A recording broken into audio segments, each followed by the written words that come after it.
that you need to plant trees that will look after themselves. You need to plant trees that will be happy where they're planted. And if you do that, you're going to have a city that's very happy as well. It hasn't happened recently, but there was a time about 6 or 7 years ago when in March, which is towards the end of the financial year, you'd get trucks full of hired labor coming here and planting thousands and thousands of young saplings that were still in their black pannis, you know, their poly bags. And they would plant them with the poly bag, and they were planting jamuns. Now, the jamun is not going to survive even for 1 month in a place like this. But they were, you know, khata pura karoing. You know, they were basically filling some statistic that they needed, and they wanted to draw the money before the financial year was out.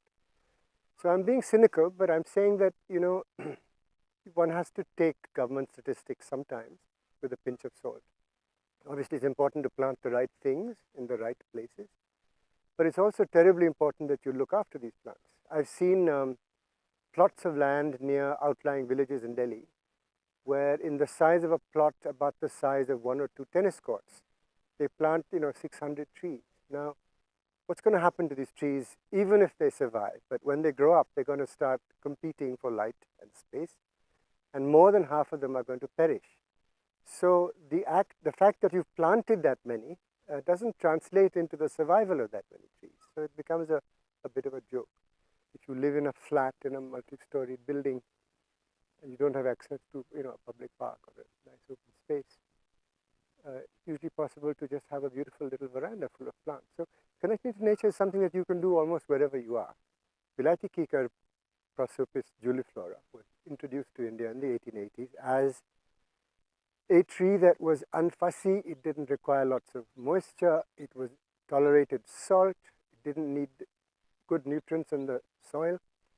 It pretty much would grow anywhere in a dry region.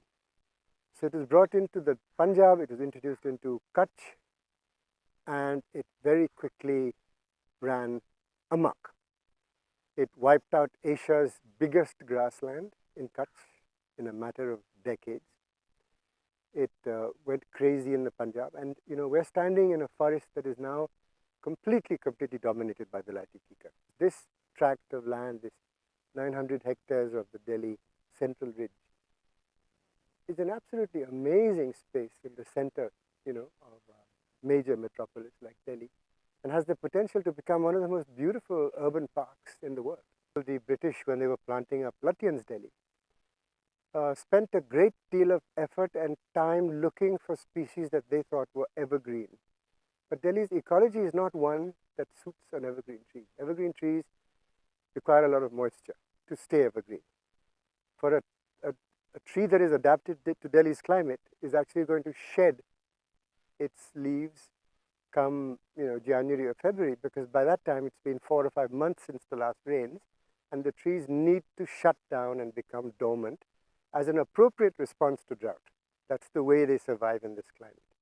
So if you have an evergreen tree, it's almost always a sign that you've chosen something that doesn't quite belong here. And therefore, landscape architects and horticultural planners and civic authorities that plant, you know, evergreen trees are actually making, I think, in my, you know, to my mind, a big mistake.